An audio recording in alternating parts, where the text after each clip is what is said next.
All right, everyone, thanks for your patience and for joining us for today's webinar, A Unique Approach to Cybersecurity Risk Models. I'm Kevin Cutter. I work as an account manager for Tevora, covering the Midwest territory. I'm joined by Luke Mueller, Senior Information Security Associate for Tevora. Before we dive in, know that we're encouraging any questions that you may have on the topics of risk or cybersecurity in general. Simply write us in the chat box throughout our presentation, and we'll do our best to address everything over the course of the session, otherwise at the end. But if we don't get to your questions, we will personally follow up with an answer. So with that said, I'm going to go ahead and turn you guys over to Luke now so we can get started. Thank you, Kevin. Good morning, everyone. Thank you for taking the time today to listen to our unique approach to cybersecurity models. So to kind of get us started about what we are and who we are at Tevora, we are an industry leader in information security services. We do the full breadth of all those services within compliance, enterprise risk management, data privacy, security solutions, threat management, and incident response. So we are PCI, SOC, ISO, and HITRUST certified compliance assessors, and we also provide many different services, as you can see on the screen. So feel free to follow up with the sales team members and your direct contacts to gain some information on the services that we can provide. So a little bit about myself. I'm a security information associate at Tevora. I'm part of the enterprise risk management team. I have been with Tevora for around 2 years now, and I have many projects and been a part of many assessments on different industries, whether it's medical insurance providers, healthcare research, any commercial from banking to restaurant, food services to high tech, and also working with state and local governments. I'm also have experience with different privacy and compliance frameworks, all as you can see listed on the screen here. Also have some experience with business continuity and disaster recovery, as well as the policy and standard development services that we provide here at Tevora. As you can see in the bottom, I also have several certifications currently in the application process for CRISC, as I actually just passed the CRISC test on last Friday. So really, what are we getting into today? It's really kind of diving into the foundations of risk. We want to kind of get aligned on what risk is, common risk assessment models that we at Tevora see, what is the Hydra risk model, and what is this unique approach that we have been discussing about, and why should Hydra be implemented into different businesses, and how Hydra could provide more in-depth risk analysis and assessment. And then after that presentation, we'll have a Q&A to answer any of the questions that you have. Awesome. So breaking down risk, we often see a lot of misalignment with terminology, and if that, in fact, affects the internal and external communications of risk. Really complicates the process from sharing risk internally and externally, whether it's through compliance assessments, through internal risk assessments, and all those in between. There really needs to be the definitions to set the foundation and align the terminology to really execute risk.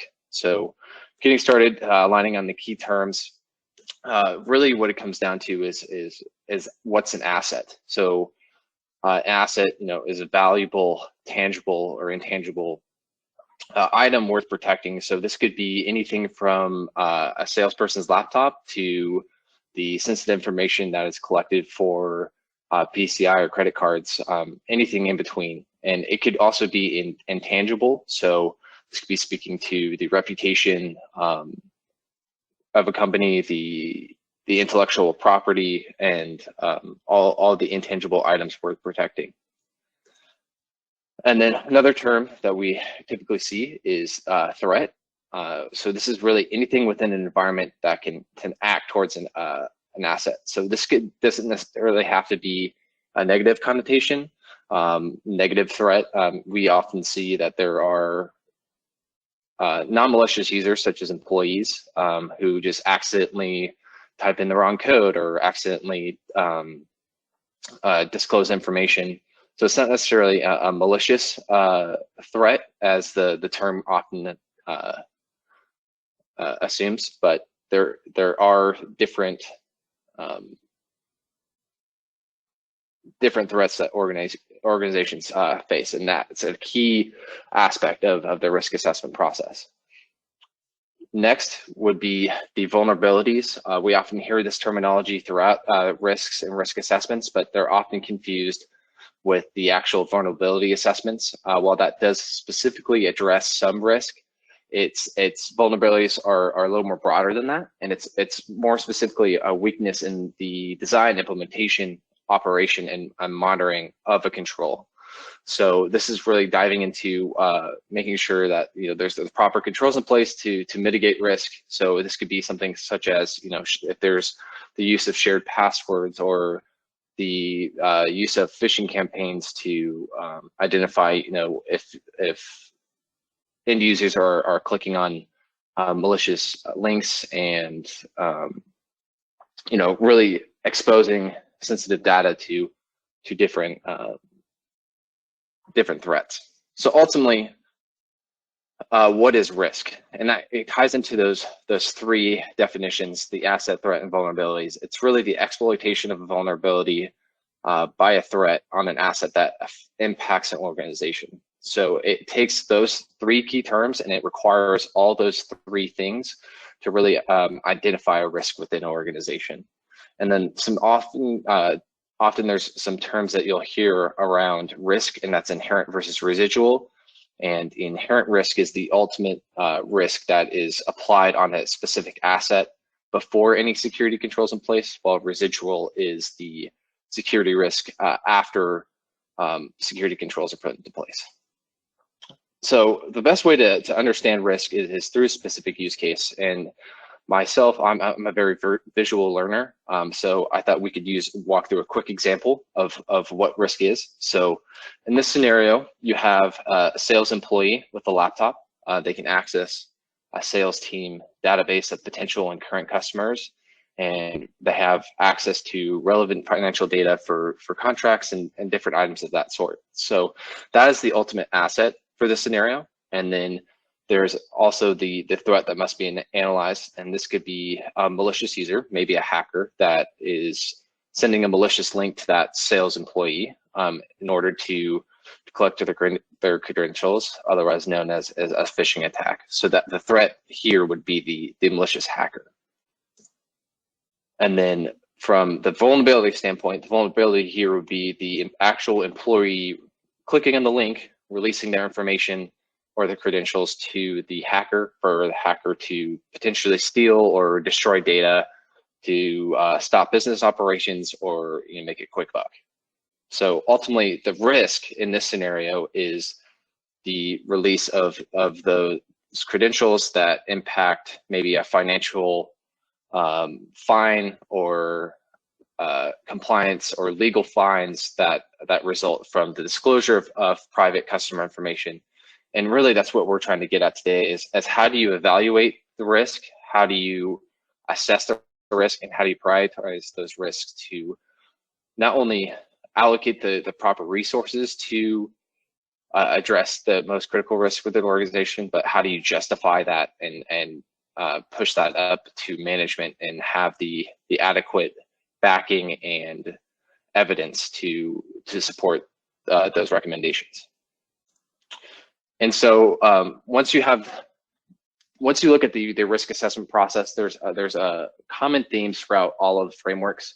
Many of them go through a very common cycle or life cycle of risk, and they typically start off with a risk or a asset identification stage. So this is where assets are identified within an organization, where are the most critical assets, and why do I need to protect them? Typically, you see a lot of these kind of assessed through a business impact analysis, maybe data classification standard, many different drivers to assess what's the critical assets to an organization. So ultimately, the assets should be maintained in some sort of register, and many of the frameworks actually collect documentation or request that users store this information in a centralized location. Next, that leads to the threat modeling. So once assets are identified, then you can identify the threats that really impact those assets and what applicable and capabilities do the threats have against those assets. So who's going to be potentially attacking the organization? What is their motivation? Why are they specifically targeting this asset? And then that leads into the vulnerability identification, where processes and assets and threats are all analyzed to understand what items apply, what threats apply, how can a threat actually create actionable holes and look for the vulnerabilities that would ultimately lead to risk within an organization. And then the big topic for today is the risk assessment process, and this is what we're going to be talking about later and a little deeper today. But the risk assessment process is the analysis of risk and how it impacts the business, how to measure it properly, how to allocate the resources in the right way to address an organization's most critical risks. And you can analyze this through several different models, and we'll dive into that a little deeper. And then finally is the risk treatment phase, where decisions are made by senior management on the identified and assessed risks, whether they need to be accepted, transferred, mitigated, or even avoided as the last case scenario. So diving into the risk assessment models, there are many different ways of assessing risk, especially from a cybersecurity standpoint. There are different statistical models that could be used, different qualitative metrics that can be and methods that can be used to assess risk over their life cycle. But the most common that we see from an enterprise risk standard or enterprise risk team is FAIR, which is the factor analysis of information risk. And this is a highly quantitative risk assessment model that takes a deeper dive into what factors impact a specific scenario. We also see operational critical threat asset and vulnerability evaluation. So this is OCTAV. This is a more qualitative assessment where it dives into specific documentation and specific threats, assets, and vulnerabilities to be identified within an organization. Next, we often see NIST 830. So this is a guide published by the government that helps with the risk assessments of federal and state assets. And in fact, the hydro risk model, the one that Tevora has developed, is derived from NIST 830, and we'll talk into that method a little later. So diving into the FAIR risk assessment ideology, it really starts off with a quantitative approach to determine risk to business. We often see many scenarios that are defined. So this could be something as the scenario that was defined earlier in this webinar. It gets really specific into how much risk is from a phishing attack, from a malicious hacker, and it dives into the specifics of dividing it into loss event frequency and the loss magnitude. So this is where how frequent are these loss events occurring, and then also what's the overall impact of the loss. And these metrics will drive a financial value of the annualized loss, and ultimately give an organization kind of a metric to evaluate risk on the overall loss that an organization will face in a scenario or potential loss. And those metrics dive even deeper, specifically for loss event frequency. It's calculated through threat event frequency and vulnerability. The threat event frequency is from a contact frequency. So this is the number of times the threat will contact an asset. And then it takes in the probability of the event and the probability of the event actually occurring on an asset, and ultimately will drive up to that threat event frequency of how often and that threat will be realized and turn into an event to be assessed. Next is the vulnerability. So this is talking about the percentage of attacks to cause loss that will be successful. So ultimately, it's the threat capability. So how capable is a threat? How capable is a hacker who is supported by a state or a malicious state, such as a country as China or South Korea, versus someone who's a script kiddie who just practices hacking on the side. There are different capabilities and funding. So ultimately, the threat capability needs to be assessed to identify how big of a vulnerability it is.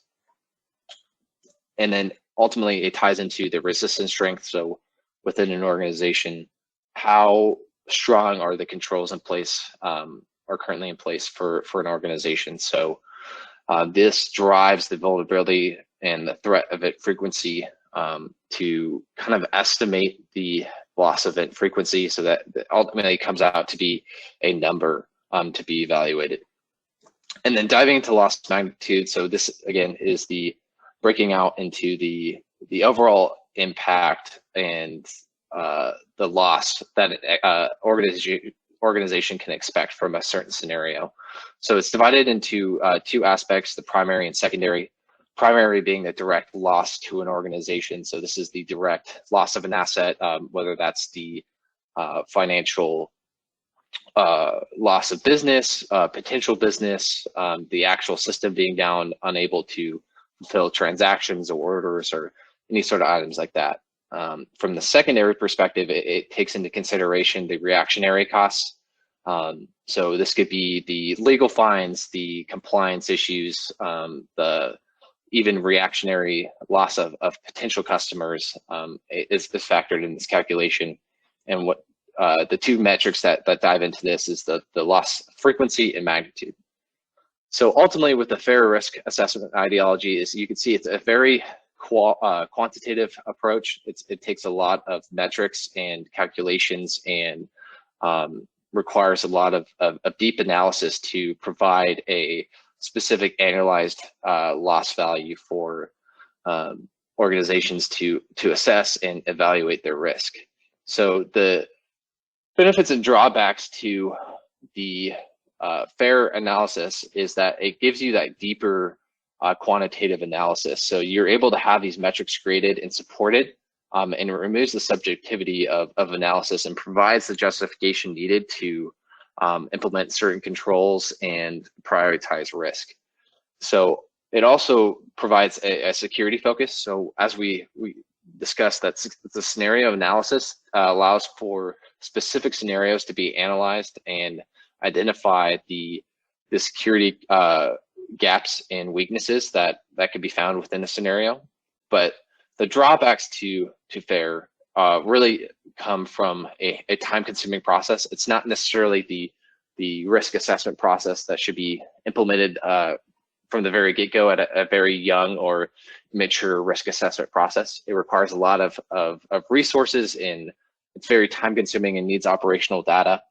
So ultimately, strong statistical analysis needs to be performed, and usually is performed through Monte Carlo simulations to kind of simulate the different probabilities and likelihoods to get a generalized metric to use for measurement. So this data and the resources required typically make it difficult to implement in a young organization. Also, some of these metrics, it's hard to evaluate the quantitative measurements for loss of potential business, different more qualitative measurements. It can make it very difficult to actually provide a fully quantitative analysis. So ultimately, that leads us into our next method, and that's the Octave Allegro risk assessment ideology. So this leads into more of a qualitative approach to identify risk, and it has an 8-step process to really dive into what are the threats, assets, and vulnerabilities that an organization faces. So the first stage is to establish the criteria. So this is establishing the risk assessment criteria and determining how does risk apply to a business's mission and business objectives. And then it dives into an asset profile. So this is formed to define an asset's unique features, make sure it has specific boundaries and meets specific security requirements. And ultimately, the assets are grouped together and defined where they are stored, meaning where are the assets located physically, what information is transported and processed on them, and those are specifically defined for each asset. Next in the process is identifying areas of concern. So this is a brainstorming session that's usually done by the risk practitioner. In this case, they identify and meet with in almost like a workshop setting with different key stakeholders to identify the quick ideas that come to mind quickly, and they assess the overall risks that potentially or threats that come to mind for those who are in the day-to-day processes of those business capabilities. So ultimately, that drives into the threat scenario analysis. So this is further expanding on those areas of concern to identify kind of the threats through tree analysis. There's a lot of great information and documentation to dive into how a threat might impact those areas of concerns and ultimately impact a business's assets.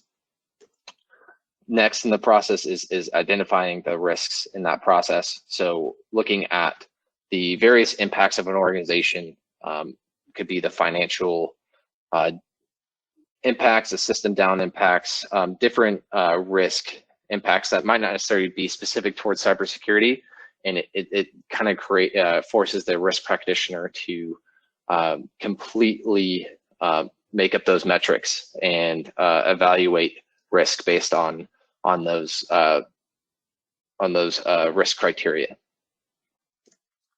Next is the analyze stage. So this is the relative score that is created from that identifying risk stage. So all the scorings are mapped together, prioritized, and help analyze the risk and the impacts to an organization. So during this phase, many of the risks are split up into a 3-factor or 3-tiered system. They use the common high, medium, low qualitative analysis to really assess on how big of a risk the identified risk is.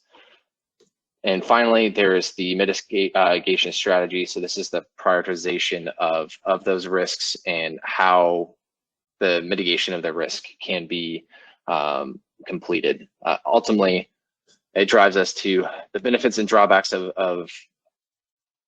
of this process, and it's really a foundational risk assessment process. They actually have a ton of worksheets to follow and implement in the process. Covers the basics of risk and can be beneficial to an enterprise just starting the risk assessment process. They're able to follow the guidance and the work sheets and pages to drive risk analysis to be completed within an organization. Also, there's, like I said, there's a lot of documentation, so it's simpler to conduct and doesn't require the exact calculations to be made and statistical analysis as the FAIR model, but also has that workshop feel to help facilitate those risk conversations and identify areas of improvement.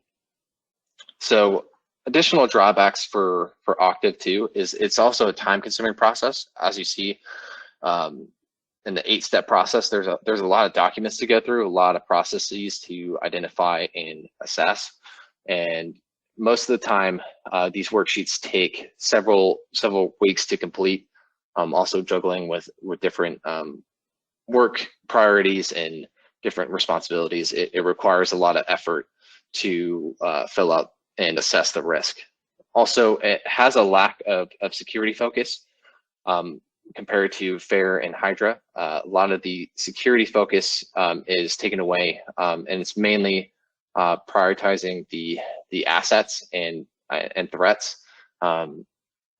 rather than looking into specific scenarios of how security could be impacted through either downtime or different scenarios of that sort. And then finally, it has the qualitative inefficiencies, where you just don't get the same metrics, and they're not as backed up as soundly as a quantitative method. Obviously, they're subjective in nature and more difficult to support without having the right resources in place and experience in place to from a risk management team or practitioner to back up those facts. So ultimately, this leads us to the Hydra risk model. This is a proprietary quantitative and qualitative hybrid model developed by Tevora's principal Christina Whiting. So this risk model really drives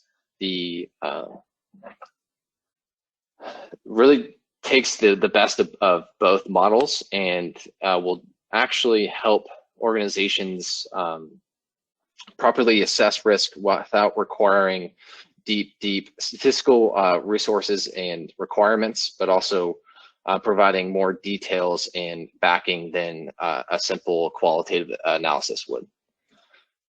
So specifically, Hydra risk takes a deeper modified approach into NIST 830. So it follows a pretty clear guideline into how to perform the risk assessment, but also maps a lot of the risks to NIST CSF and different requirements and compliance metrics to really drive and a maturity of the risk assessment program. So the first step within the Hydra risk model is the information gathering stage. So this is where it takes the assessor takes into the scope, the applicable laws and the requirements, and also kind of the business mission and objectives to really drive the analysis into what is the most important to an organization, where are some processes and technical controls that could use some improvement. Also, it takes evaluation into current documentation, such as policies, standards, and procedures to ensure that this information is documented and well distributed to employees. And it goes through a guided observation process of systems and technical processes to ensure that not only are the processes documented, but they're also executed within the work environment. And that leads us into the risk identification stage. So this is where the informal and formal and information interviews are established and conducted to identify really those key areas of challenges and opportunities for risks to be exploited, vulnerabilities to be exploited, and the treatment processes that should be met within an information security risk program. So this is where the NIST CSF framework of identify, prevent, detect, respond, and recover really come into play, and assessing where security controls are lacking or deficient or immature to really drive the overall risk profile of those security controls to an organization. And so once that identification process is completed, this is where really the Hydra risk model can really drive and help organizations with the risk decisioning and prioritization. There's a five-factor methodology that drives greater insight into the visibility and the impacts of an organization faces, especially involving strategic opportunities. So this is prioritization based on weighted scores, strategic direction, and emerging topics throughout an organization. So there are several metrics that we'll dive into a little bit later, but they're very easily measured and compared across organizations to provide a enterprise level of risk and scoping. So these measurements can be measured across the organization.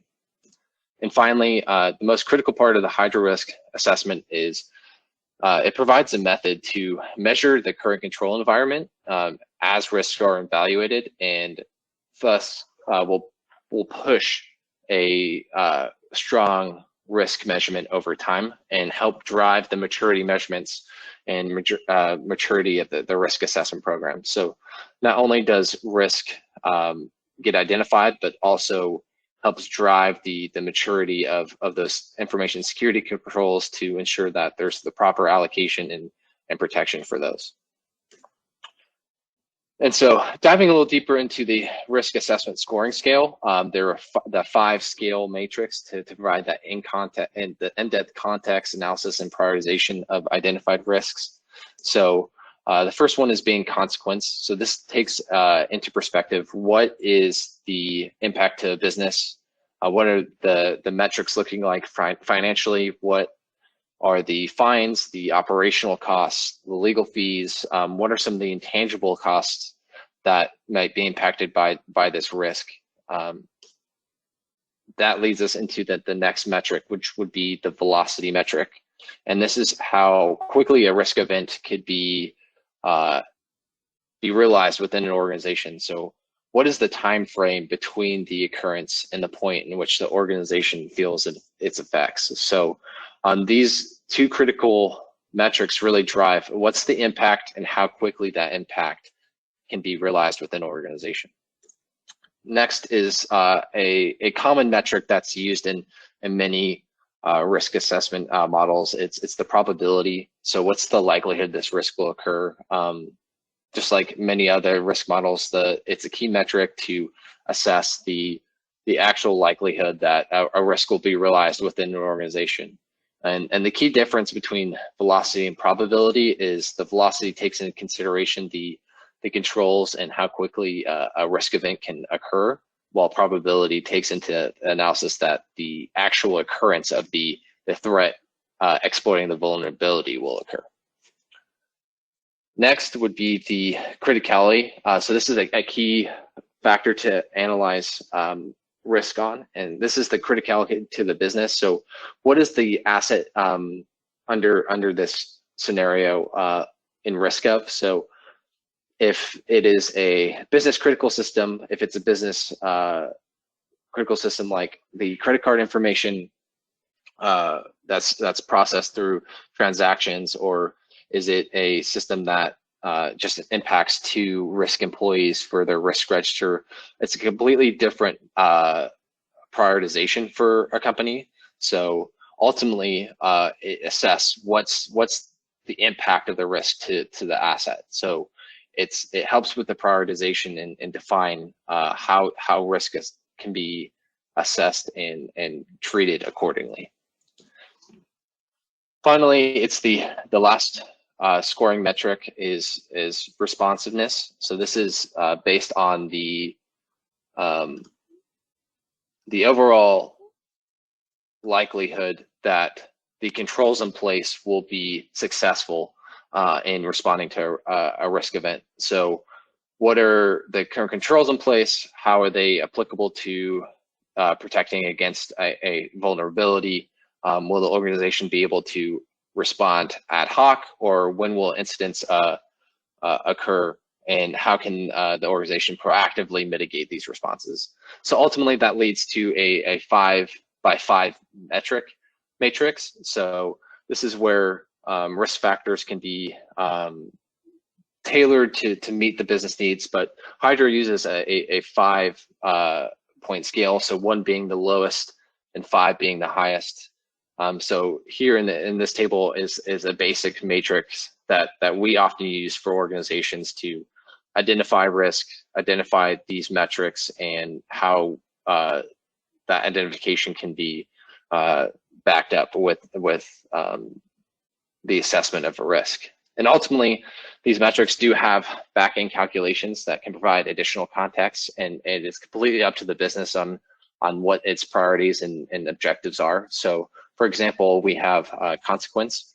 So it takes the risk ratings and it can dive into the overall metrics that want to be measured for consequence. So in this example, we have not only the financial impact, but we also have different scenarios for strategic risk and reputational risk.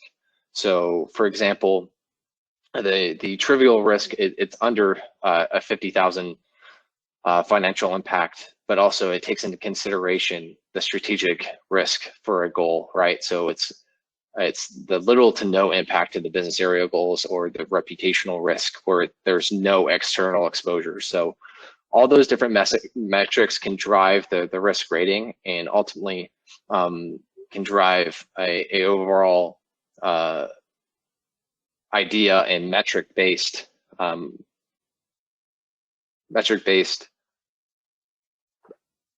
calculation and backing to really drive those risk assessment processes.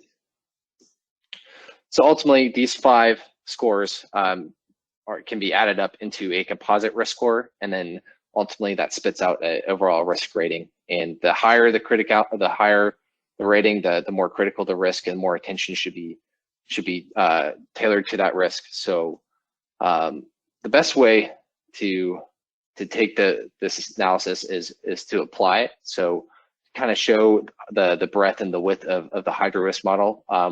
We'll do a quick example, and this could be completed through the previous scenario. So in this scenario, earlier from the webinar, there's the sales person uses an email to correspond with different clients and customers. A prospective client, in this case a malicious hacker, sends a phishing email to gather credentials, and there's no security controls in place to protect the computer or monitor the organization system. So starting with the Hydra risk model, the first metric would be consequence. So in this scenario, the overall average attack cost to an organization is around 6,000 per incident. But this may seem small and doesn't really necessarily match to a 4. But if you consider the downtime to a business, the intangible costs to the business of loss of customers or loss of customer trust, the overall cost of the business could be significantly impacted. So those metrics can be defined and backed up within the Hydra risk model, and that's how you can take an assessment of the consequence and drive those metrics financially and the intangible financial impacts. Next would be the velocity metric. So in this scenario, there are no security controls in place. So salesperson is not trained, or there's no computer or antivirus or anything within the organization to kind of track when the risk might be realized. The only way that the risk may be identified or the information seen as stolen is when there's penetration or vulnerability tests that identify that there's a weakness in the controls, or there's a way for, or there's identification of critical customer information out on the dark web. So ultimately, this leads to a score of 4 based off the Hydra risk matrix, and can really drive the business into potentially implementing some controls to reduce the velocity or reduce the ability for the organization to identify this sort of risk and prevent it in the future. Next is the probability. So a quick Google search can look and see that many of the metrics show that phishing attacks are highly common, very common within organizations. So there's an estimate of about 75%. So that would fall into the 4 category, between 60 and 85%. So the probability of this event happening would be a 4. Next would be looking into the criticality. So this overall system that is under attack would be the sales database. So this has access to different customer information, different compliance issues and fines and stuff like that. So the criticality of the data that's stored within a database is a poor. So there's a severe impact to customers or the business operations. And then finally, the responsiveness. Since there's no controls in place, there's nothing to monitor or nothing to respond to these events. The organization is left without any sort of ability to respond. So ultimately, the score gives a total score of 20 and or 21, and this will be high risk within an organization, and this will help drive the risk assessment process and allow for an organization to evaluate the different risks that it identifies based off the scoring metrics. And for this scenario, the organization can look into reducing the velocity score and the responsiveness as it continues to mature its information security program. So this is a great example of how the risk could be can drive those maturity metrics and really drive the assessment modeling process to really identify those key risks, really identify areas of improvement, and continue to mature the risk assessment process. So why Hydra Risk? Why should Hydra Risk be used within an organization? There's really three key points. It's the tailored, simple approach. So those are the 5 metrics that really make it easy for anyone within the business to assess cyber risk. You can go for in-depth analysis for security teams and provide the operational folks some sort of context into assessing the technical risk. And there's also those 5 tailored metrics to really drive assessing risk within an organization. And it doesn't require the deep statistical analysis to provide the backing and the rationale for each score.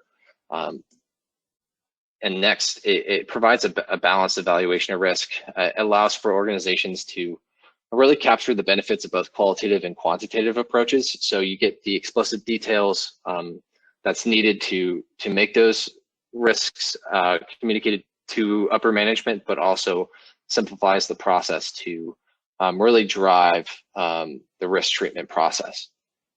And finally, it enables program maturity by evaluating current controls, current risks, and allocating those towards common InfoSec programs to really drive and understand how an organization's security controls impact the overall risk and risk profile of an organization. So those 5 metrics can be used in all areas of a department and in an enterprise to really understand and communicate risk within an organization and further drive the program maturity to assess its most critical risk, but also make sure that any emerging or new technologies that come into play really drive the risk assessment processes and organization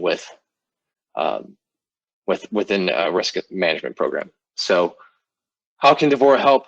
We have plenty of services within the ARM team. So we actually perform enterprise security risk assessments. So we use the Hydra Risk method to assess an organization and provide an independent and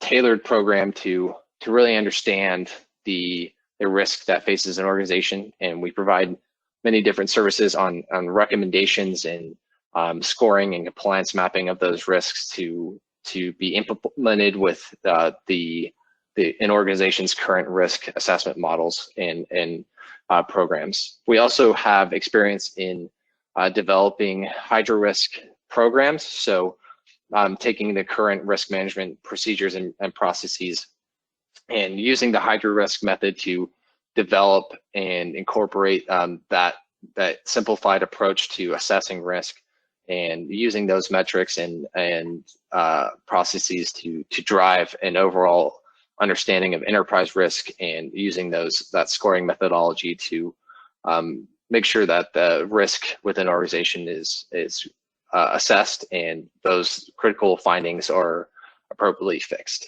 So ultimately, the summary from today is we kind of see the Goldilocks reference of these risk assessment models. So we have FAIR being the too hot porridge, provides a lot of quantitative and confusing analysis and requires a lot of statistical requirements and data and resources, while Octave is the too cold porridge that uses a lot of the qualitative and has a lot of documentation that could be confusing to users and requires a risk practitioner to have the experience to assess cybersecurity risk. And then we see the Hydra risk model that provides that equal balance of qualitative and quantitative data to not only easily assess an organization, but also provide the adequate details and backing to report to senior management and drive continuous improvement of risk within an organization.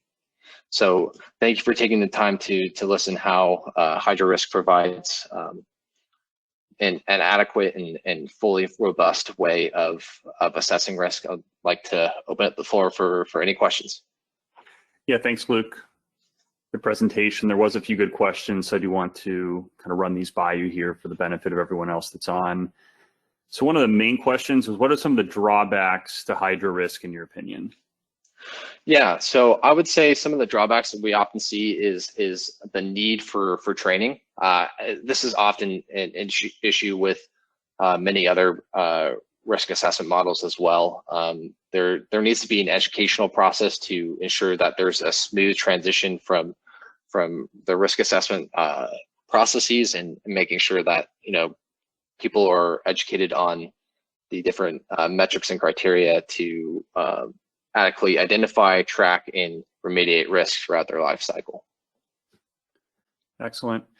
And another question, does Tevora tend to see a correlation with Hydra Risk model scoring aligning to certain verticals? Or in your opinion, is there more of a no rhyme or reason to how the scoring tends to come out?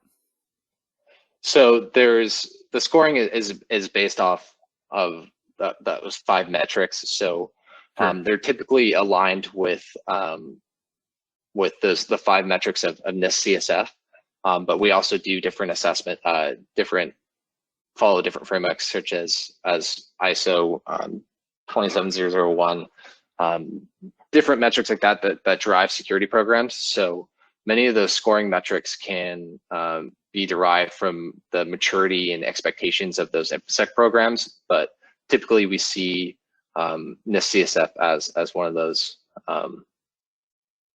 those programs that really can drive the overall maturity of and derive those scoring metrics from there, if that makes sense. It does, I believe. Thank you. And then another question, how can we leverage the Tevora Hydra Risk Assessment Report to reach our executive team to create a need for buy-in around a stronger cybersecurity posture? Yeah, so the risk report has an executive summary section. So this really dives into the key identification of risk within an organization. So when we as Tevora come in to assess risk within that engagement, we provide a 1-page high-level findings, kind of summarizing the risk and the key areas to focus on. So those pages can really drive the need to address certain critical areas of risk and how we can dive into the specific recommendations and processes that senior management should focus on to drive the appropriate measures and controls that need to be implemented. Perfect. Thanks, Luke. That was it for questions. I think there was one other. Do simulations actually increase cost as part of the drawback? Yeah, so it's the simulations often require some sort of software. They often require the personnel who's knowledgeable in that area to actually make statistically sound and applicable metrics and evaluation of that. So it's a drawback in the sense that it costs resources, whether that's time or money, to educate people or to acquire that software to really get the statistical metrics that you need to properly assess from a quantitative standpoint. Perfect. Yeah, that was it for questions. I think we have some other webinars that are upcoming over the next month or so into summer. Perfect. Yeah. So if you guys take a look at your screen real quick here, there are 3 additional webinars. We have other ones in development right now. We should be releasing those as we kind of progress into June and July, so stay tuned. We share all of these on LinkedIn, so if you're connected with the Tevora consultancy there, you will see these in your feed from time to time, but your respective rep is going to be following up after we wrap today's session. They'll be providing you with the deck that Luke presented, as well as with the actual recording from the session. So if you need to share this among your teams, if you have any questions, please work with your Tevora rep to arrange a conversation with Luke if you want to pick his brain or anyone else on the risk team or Tevora's other practices that Luke was referencing earlier. So aside from that, I believe that's everything that I have, Luke, unless there's anything else you want to add before we wrap, but I'll turn it back over to you.